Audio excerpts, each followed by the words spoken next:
Bonfire Press and Studio Urbo present Chronicles of the Essence Guard, Children of the Essence, by Eric J. Cockrell and Chuck Pino, read by Michael Goodrick.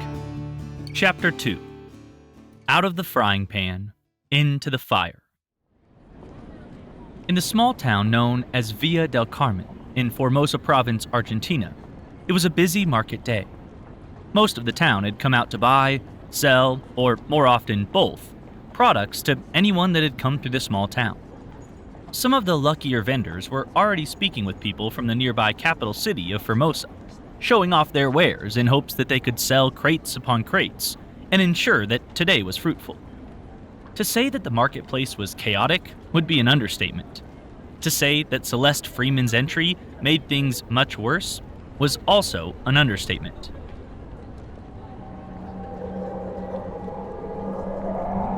The wind kicked up near a stall of caged chickens, which sent the flightless fowl into a feathered fever pitch of squawks. The cages rattled and shook, the owner hissing at them for silence as he attempted to broker a deal with a local. The wind grew slightly stronger, and then expanded out into a small blast that knocked two cages over, sending several chickens rushing away for freedom. In the center of the cages, as the farmer rushed to retrieve his livestock, sat a teenage girl from San Francisco. Her brown hair had been brushed out and fell down well past her shoulders. She had changed from the sweatpants and t-shirt into a nice pair of yoga pants, which she felt looked better and showed her off in just the right ways, and a nicer t-shirt which dipped into a slighted V that was tied up loosely with a bow from brightly colored strings. The closest to sensible she had come in her choice of dress was the runners she wore, choosing those over a cute pair of sandals that she knew just wouldn't work. Shifting out slowly from under the weight of the now empty cages, Celeste stood up, using the wooden walking stick to help her. She pushed a small path out of the way and was immediately met by an irate merchant who was screaming a string of foreign curses at her, his arms flailing about in anger and frustration. She couldn't understand a single word he said, but if it were her, she would probably be cursing too, so she could only assume that was what was happening. The man grabbed her arm and began pointing at the mess that was his stall. She could feel anxiety taking over as she tried hard to catch her breath. Her vision became a faraway stare as she struggled for focus. She looked away from his angry visage to try to get some sense of clarity, but that was lost as a crowd had now grown, watching the two with great interest. Everything here made her feel out of place. The clothes, the mannerisms, the language. She could barely pick up a single word being screamed at her. Barely. One word was shouted repeatedly as the man tightened his grip on her arm, shaking her now. The word and the pain awoke her from her stupor, and she found herself staring at the red-faced man. What did the word mean? She had taken Spanish, but at the time she didn't see it affecting her life in any way. When would she need Spanish?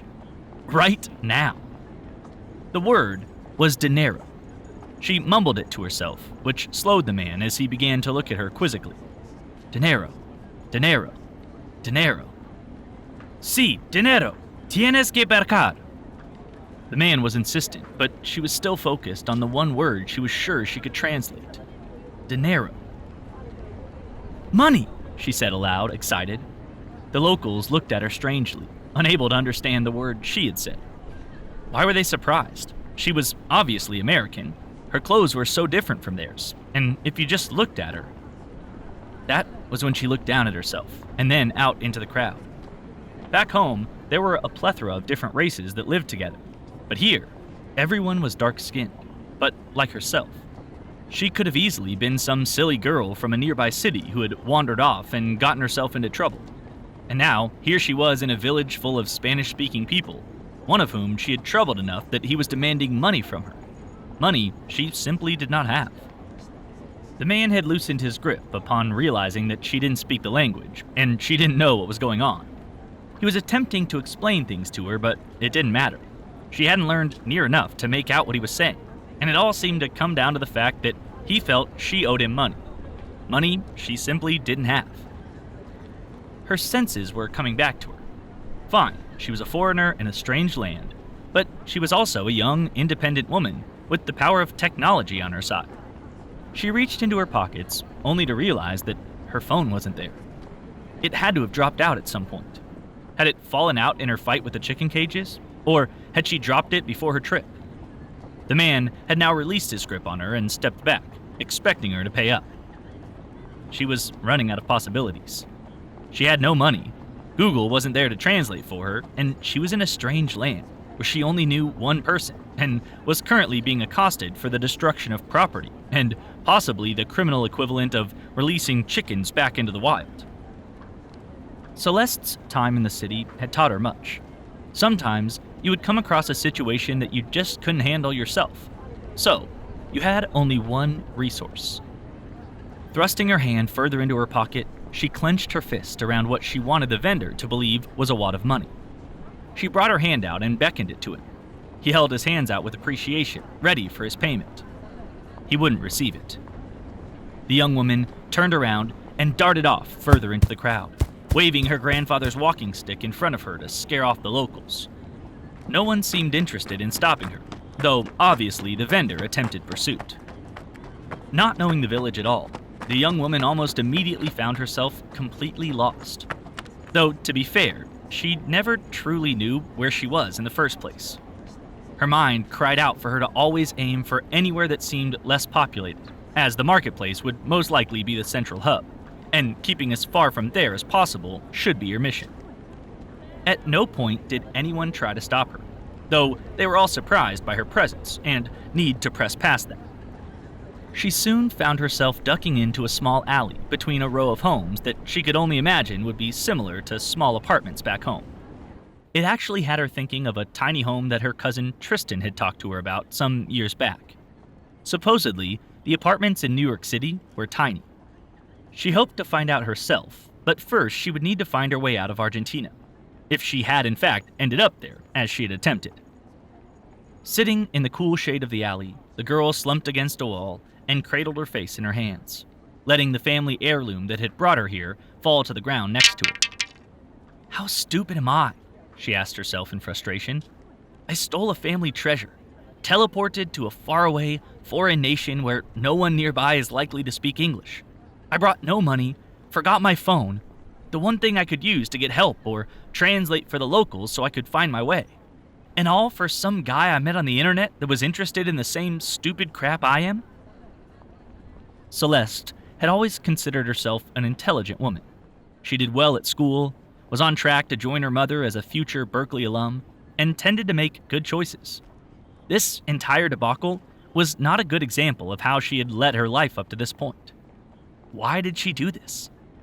How was it so important to her to help this person who, besides many amazing chats on the internet, was a complete stranger?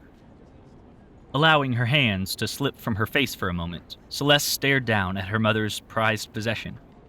She ran her fingers along the smoothness of the wooden stick that had captured her curiosity since she was a little girl. What she enjoyed most about it, besides its mysterious qualities, were the bumps and irregularities in the walking stick. It wasn't exactly gnarled, but it wasn't completely straight either. This piece of wood wasn't mass-produced in some factory made out of glue and wood chips and dust. This stick held its own history. Her fingers wrapped around the staff, and she took a long, relaxing breath. The people who had used this before her, Grandfather Roland, Uncle Andrew, maybe Barnabas and Uncle Rick, hell, even her mother. Some of them had probably been in similar situations where they were in over their head, but the staff was still here. Not lost, because they had protected it with all of their beings. She couldn't let this end here in some alley in the middle of nowhere. She had spoken to Andres because he had answers, because he was excited to learn about the essence as she was. She wasn't giving up now. She couldn't. Looking up, she saw clotheslines that hung from window to window across the alley. She had seen old movies and cartoons that had similar scenes laid out. She hadn't expected to ever actually see it. Reaching up, she grabbed a fairly nondescript brown robe that she could pull over her. She was too easily spotted in the clothes she had on and had to blend in. She didn't like the idea of stealing from the poor, but this was her only chance to mix in with everyone else and find Andres. That was the other thing that was beginning to bother her. She had seen pictures of him, yes, but was it actually him? She'd seen the Catfish movie enough to know that luring people in with handsome pictures was a fairly normal thing on the internet. Of course, people having information about the essence wasn't normal, but that didn't make this any less worrisome. Through her robe, she could hopefully spot Andres, rather than needing him to pick her out of a crowd.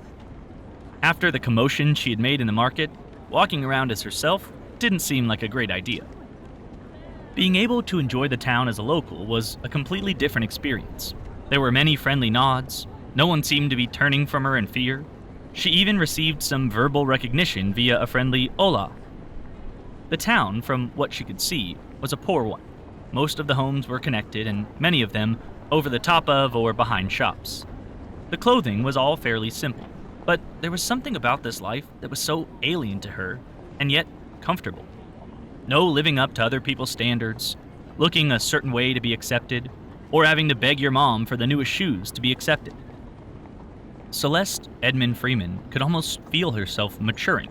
At least, that's what she was telling herself as she walked through the streets, scanning the faces of the locals, while not trying to look like she was scanning the faces of the locals. Earlier that morning, she had been a 17-year-old girl excited to see her older cousin and have some cookies. And now, she was in the heart of Argentina, strolling through a small town like she was one of them. "Celeste, is that you?" A taller, athletic young man who looked to be in his early 20s bent down slightly to look inside of the hood she was attempting to hide herself with. He had short, curly brown hair that seemed to have a life of its own, and tanned skin that glistened from the heat of the sun. Despite being one of the tallest girls in her class, the man stood almost a head taller than she did.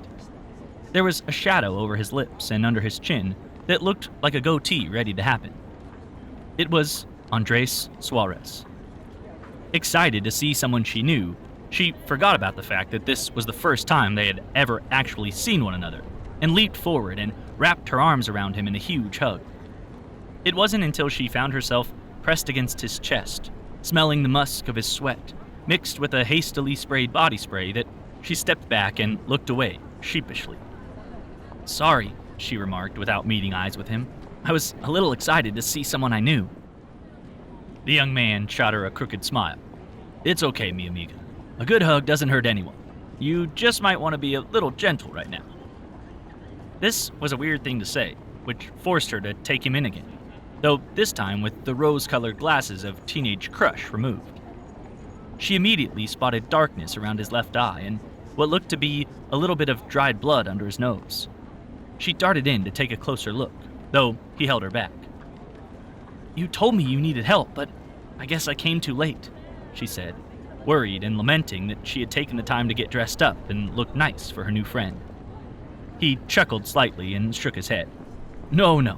I had already been attacked when I messaged you. They came to my house, beat me, and ransacked the place for anything pertaining to the essence." The two began walking down the street, Celeste keeping her hood up in case the man with the chickens found her. Andres didn't seem to notice. "I'm so sorry to hear that. So, you lost everything?" Hefting the backpack that sat on his shoulders, Andres turned to her with a slightly sad smile. "Everything that I have left that matters is in this backpack. Well, almost everything." His smile brightened some, which in turn made Celeste look away to hide her blushing cheeks. She knew she couldn't resist his flirtatious nature, especially up close. She had to change the topic of discussion, or else she wouldn't be able to talk for quite some time. "Wait, how did you know it was me? I was all covered up," she said, deftly changing the subject as he led her toward the outskirts of town. "The fact that you were covered up and hiding in a town where everyone is dressed for the hot weather is precisely one of the biggest clues. The other being your $100 sneakers," he said with a laugh, pointing down to her feet. The young woman could feel her eyes dart downwards and then close in embarrassment. How did she not consider that for even a second?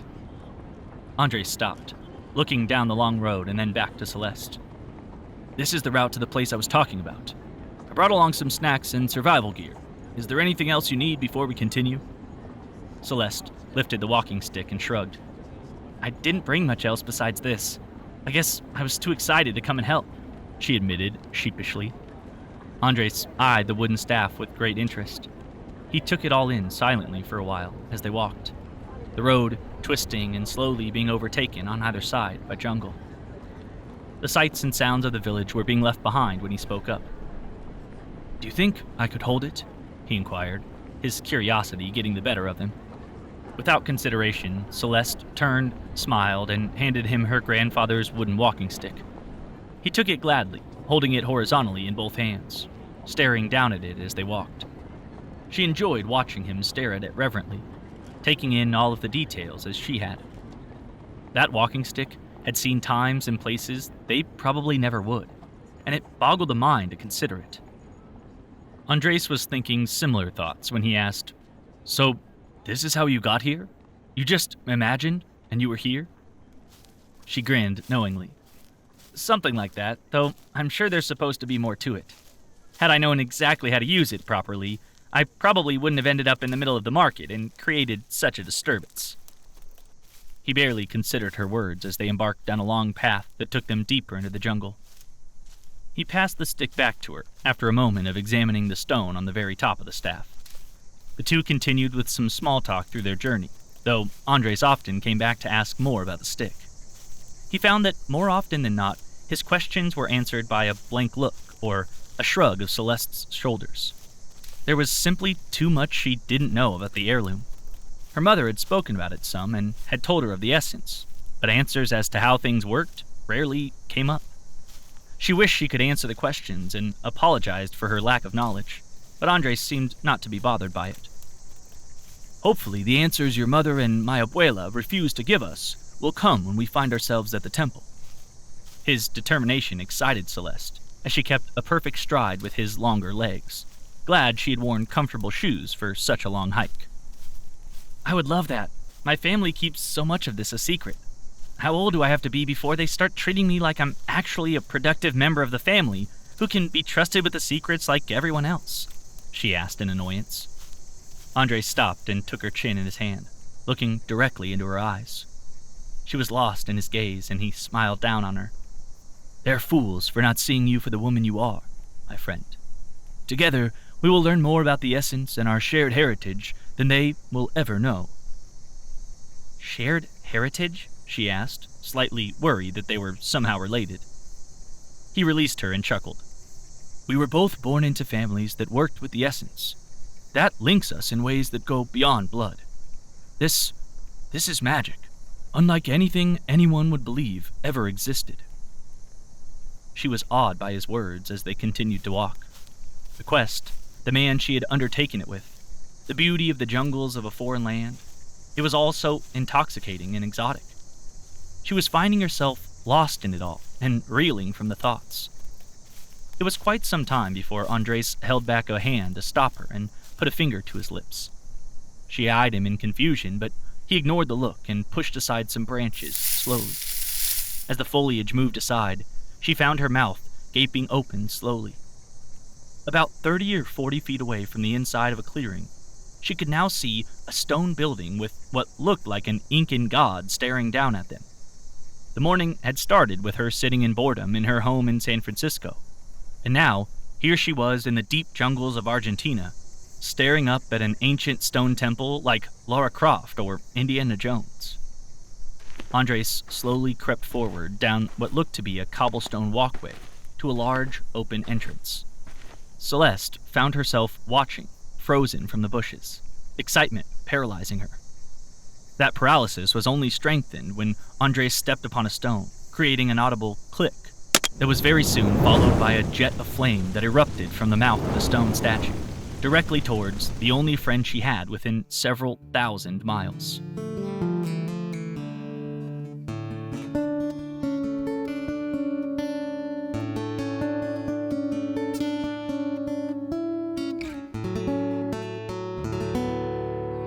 Theme music by Carol Cockrell.